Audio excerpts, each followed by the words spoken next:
To close out Domain Week 2020, I thought there was no better video to make than a Mario ranking. My name is Marcelo and welcome back to Game Domain. This time we'll just be ranking the main series games. We did the same type of video back in 2018, however, that was written by our lead writer Jason, and this is written by Domain 76. Different people have different opinions, so this list will not be the same as the one 2 years ago. And just a couple more notes before starting the video. A lot of people felt like we forgot some games in our previous list when in reality we just weren't considering them since they aren't mainline Mario titles. The 2018 version of this, we received comments such as Mario Kart, or there are actually around 200 Mario games, and you left out most of them. So, just to clarify, this list is only the main series Mario games. Spin-offs such as sports games, RPGs, and the 2 Maker games will not be included. Also, there will be no remasters such as the recent Mario 3D All-Stars collection, or the Mario Advance series for the GBA. There's only one remake included on this list, and that's because of my level of personal enjoyment with it and the many significant changes made from the original. I'm also going to leave off Super Mario Land 3, New Super Luigi U, and Super Mario World 2, because even though they have Mario in the title, they are really not mainline Mario games. With all that being said, let's get into the list. Number 20, Super Mario Run. For a mobile game, this is pretty fun, but the key phrase there is for a mobile game. It's obviously fairly limited, and really all you do is tap on the screen when you want to jump, making it less interactive than the other mainline Mario titles. It's a fun time waster for a bit, but it really isn't anything beyond that.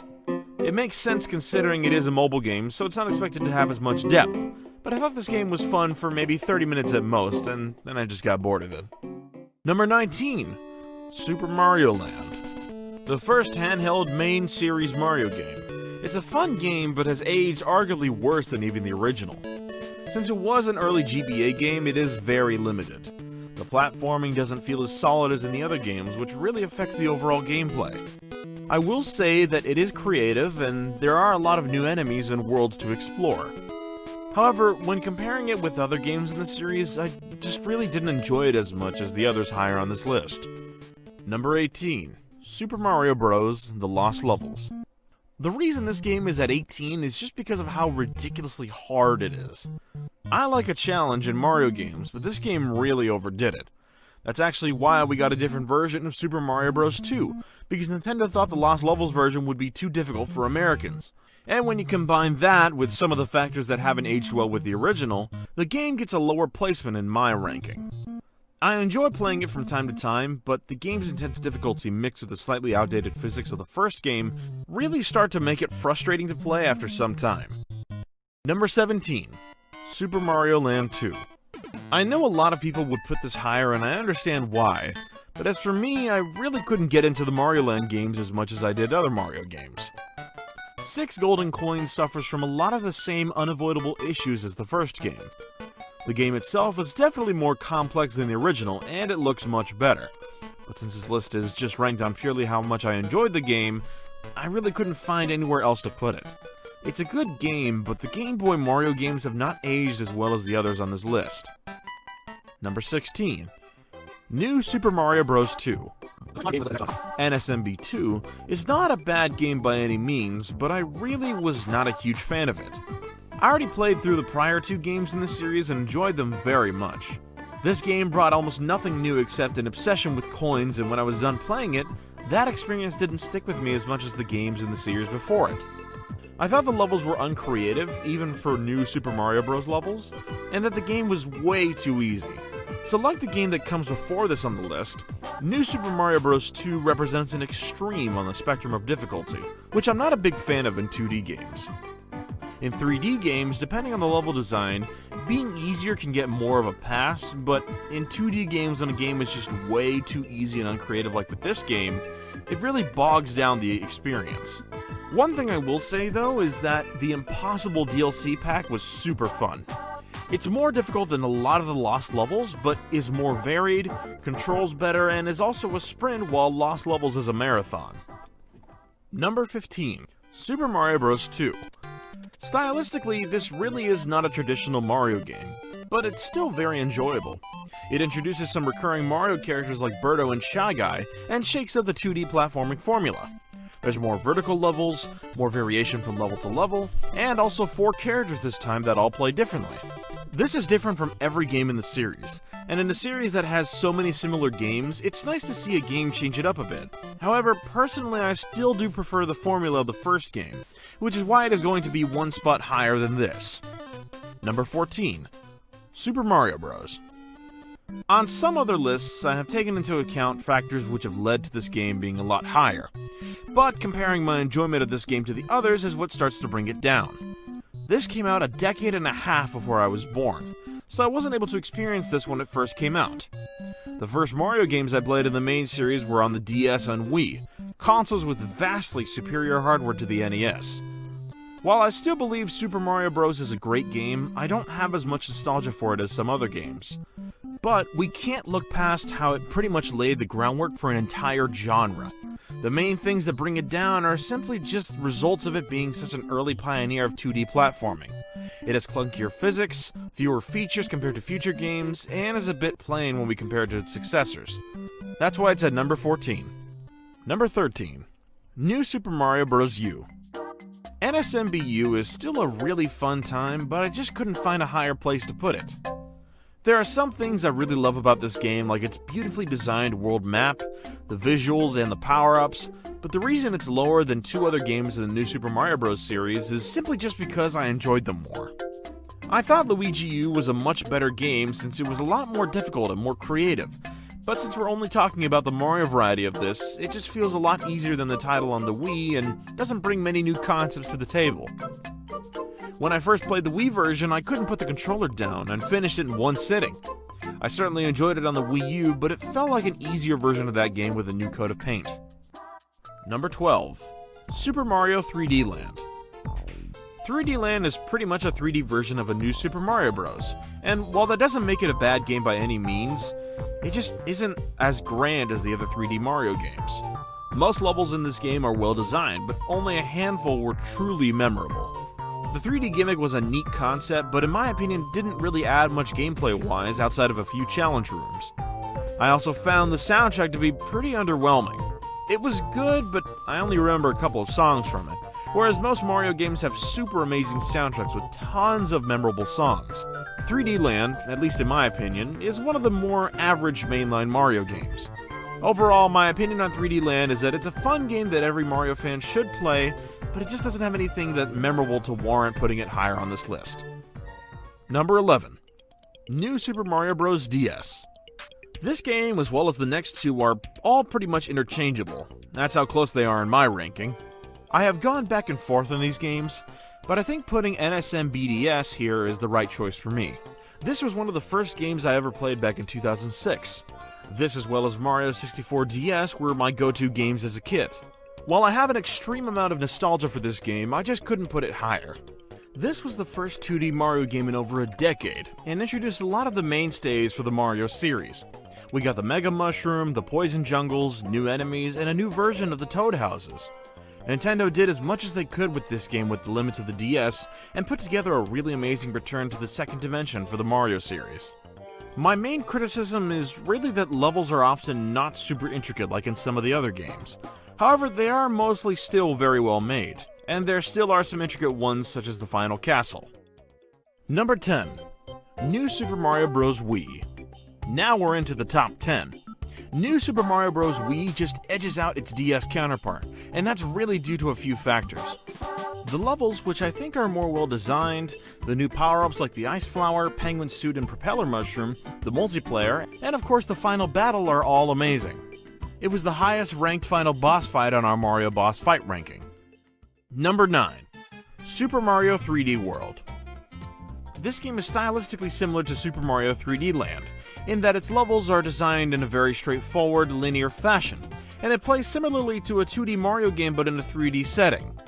While I feel as though this game can be more restrictive and less inventive than some of the other 3D Mario titles, Super Mario 3D World proves that committing to the linear level design can yield excellent results. It improved upon nearly every aspect of Super Mario 3D Land while adding a wealth of new concepts, whether it be new enemy types, level hazards, or platforming challenges. Particularly compared to 3D Land, it had phenomenal boss fights which were far more intricate and unique. It also featured a much more memorable soundtrack, and the jazzy sound helped the game formulate its own identity within the Mario franchise. Number 8. Super Mario Sunshine.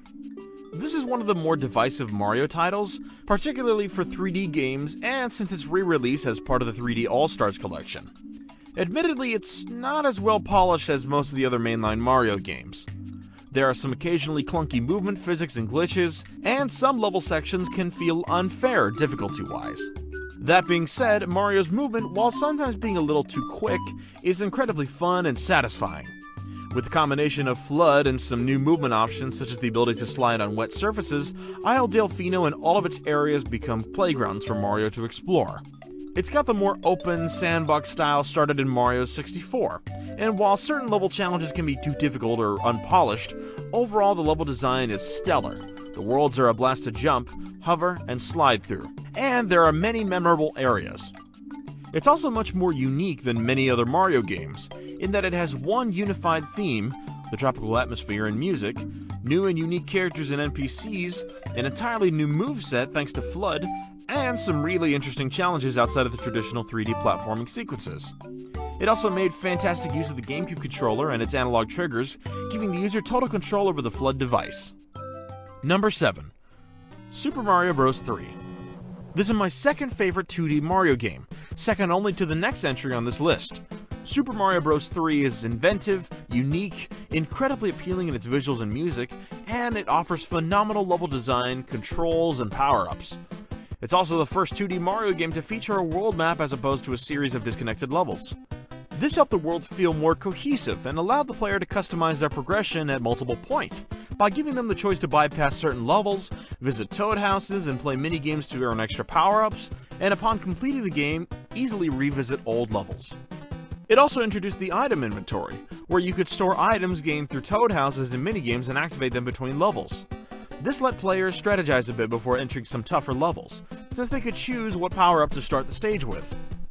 Overall, Super Mario Bros. 3 offers one of the greatest 2D platforming experiences in Mario's library. Number 6. Super Mario World. My all-time favorite 2D Mario game. Super Mario World utilized so many elements that made SMB3 great and improved upon them while adding tons of new features, enemies, and gameplay elements. It made massive improvements to the world map feature, this time offering a fully connected and cohesive map as opposed to having separate, self-contained maps for each world. It kept the item storage system, but reworked it with some pros and cons.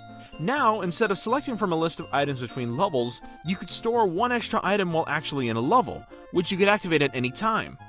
Although this limited the number of items you could store to just one, it offered a streamlined item storage system, and meant you could usually have access to a backup item. The level design is phenomenal, with longer levels than the previous 2D Mario games packed with secrets. It has more options for exploration than any other 2D Mario, as there are multiple levels with secret endings that take you to hidden levels and shortcuts on the world map. And of course, this game introduced the now wildly popular Yoshi, Mario's companion who has expanded his platforming options and gave the player a new way to attack enemies. Number 5. Super Mario Odyssey. This game came way out of left field, which is something that shouldn't be surprising at this point from Nintendo. Like many other Mario fans, I was not expecting a new sandbox Mario game, with huge areas and lots of opportunities for exploration anytime soon, if ever. The formula for 3D Mario had trended in a more linear direction, which was not only selling well, but was offering some masterfully designed levels and overall games. That being said, Odyssey proves just how amazing the sandbox style can be. It offers masterful world design, huge explorable areas, tons of unique enemies, NPCs, and locales, and an immensely satisfying movement set. Mario controls incredibly smoothly in this game, and thanks to his new companion Cappy, his moveset is expanded to have more options than ever before. It's immediately accessible and intuitive, but for those willing to put in the time, the controls offer the ability for complicated sequences and the chance to tackle platforming challenges in creative ways. It has an absurd number of moons, the main collectible, but this is balanced in two ways. One, moons generally don't take as long to reach as stars in the previous 3D Mario games, meaning you can collect several moons in the time it previously would have taken to get one star. Also, whereas in earlier games you'd return to the hub world after collecting a star, In Odyssey, you continue on exactly where you were when you collected the moon, making the experience that much more open and unrestricted. There are just so many new features in this game, which of course include the ability to take control of enemies, people, animals, and inanimate objects. Most kingdoms feel incredibly well made, and there is just so much to do even after the credits. My main issue with Odyssey is really just how easy the base game is. Besides Darker Side, the game feels really easy. The complex challenges the fandom has created does help ease this though. It's one of the more memorable Mario experiences in its history, and despite my lack of nostalgia compared to some other entries high on this list, it earns a spot in my top 5 mainline Mario games. Number 4. Super Mario 64. The first 3D Mario game laid the groundwork for so many great titles afterwards. Despite the clearly dated visuals, which to many such as myself are still charming, some occasionally clunky physics, and an often frustrating camera, this game has actually aged pretty well overall. Its level design is fantastic, featuring large open areas which offer a nice combination of exploration and excellent 3D platforming sequences. The controls are tight, and building momentum using the long jump and dive is still satisfying today. It had great music, memorable and varied environments, and one of the best hub worlds in Mario's history in the form of Peach's Castle. Discovering secret worlds and unlocking new areas of the castle is a thrill, and even if you've played the game dozens of times and have the secrets memorized, Mario 64 is always worth replaying. 64 and Odyssey for me are super close. Odyssey is clearly the more polished and complex game, but I don't think that necessarily makes it more enjoyable. I feel like getting a star in 64 is much more rewarding than a moon in Odyssey, and 64 definitely is the more difficult game. Number 3. Super Mario 64 DS. This entry is sure to turn some heads.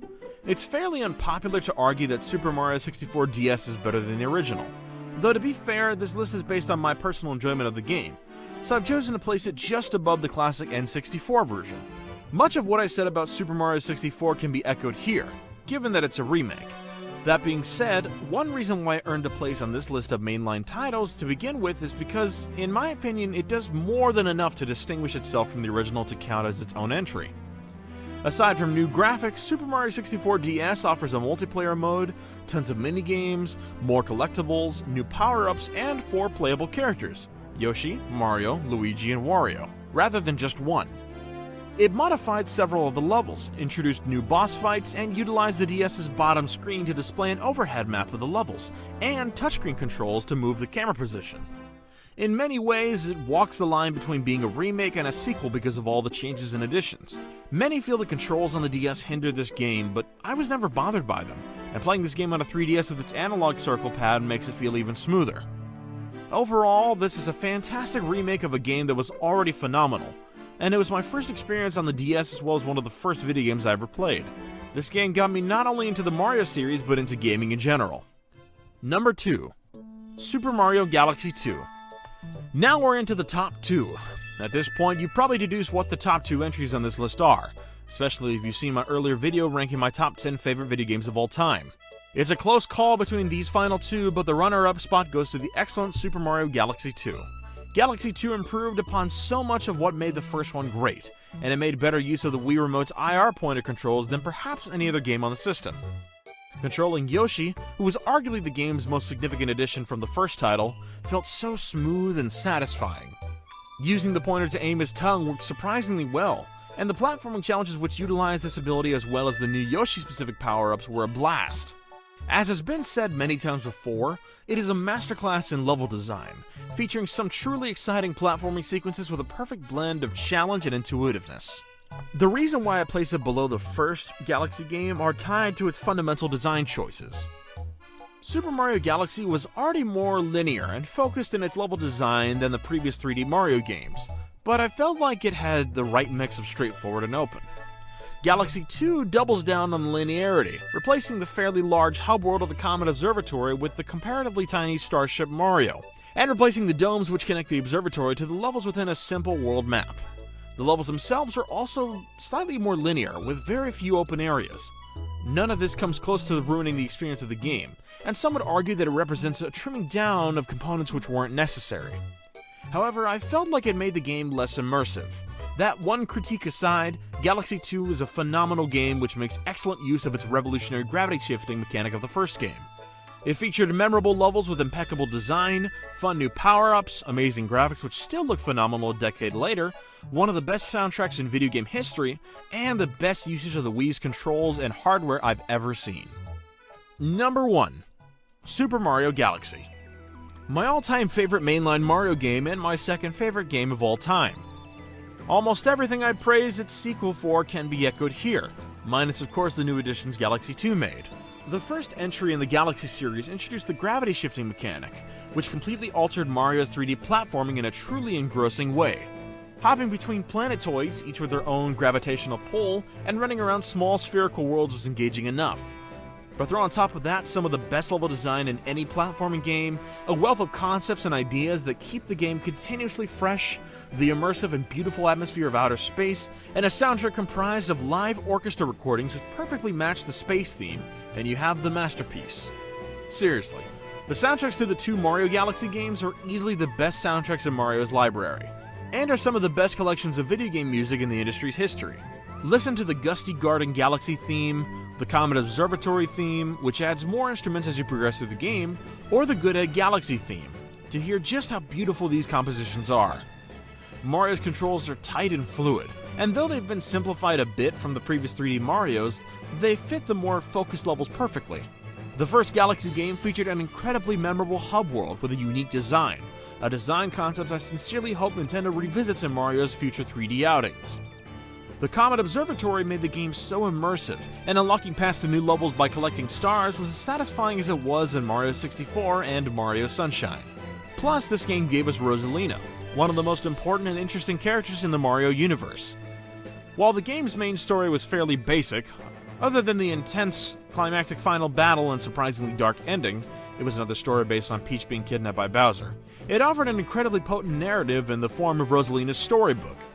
Thanks in large part to Yoshiaki Koizumi, who worked hard to include story elements in Mario Galaxy, the player can visit a library area of the Comet Observatory throughout the game to hear Rosalina's beautiful and tragic backstory, learning how she went from being a normal human to a powerful guardian of the universe. The way this is implemented is perfect for a 3D Mario game. It's always offered but never forced onto the player. If you're interested in hearing the story, you can visit the library whenever you want. If not, and you simply want to enjoy some great 3D platforming action, the game doesn't mandate that you click through screen after screen of text. All of these factors, plus my own nostalgia and incredible personal enjoyment with the game, put Super Mario Galaxy at the very top of my list. I hope you all enjoyed this video, as well as the rest of the content we put out during Domain Week 2020. Did you agree with this list? Do you share my love for the Mario Galaxy games, or are you readying your pitchforks and rallying to defend a game you feel I placed too low? Either way, let us know in the comments, and as always, please keep it respectful. These are my subjective opinions, and everyone should feel free to express their own thoughts. I've seen a lot of hostility from younger Mario fans on other videos when people rank Odyssey lower than 64 because Odyssey just looks better and plays better, but as I mentioned previously, that doesn't mean I enjoyed it more. For all of you that played Odyssey as your first Mario game, you will know what I mean in 10 years or so when maybe 2 or 3 more 3D Mario games have come out. But anyway, thanks to all who watched, and if you enjoyed this ranking, please like, subscribe, and share the video with someone else who may enjoy it. It helps us out a lot. Also, if you're interested in joining an active community of video game enthusiasts, join the official Game Domain Discord. You can find the link in our channel's About page. That concludes Domain Week 2020. We'll have more content coming for you very soon. In the meantime, let's all celebrate 5 years of Game Domain.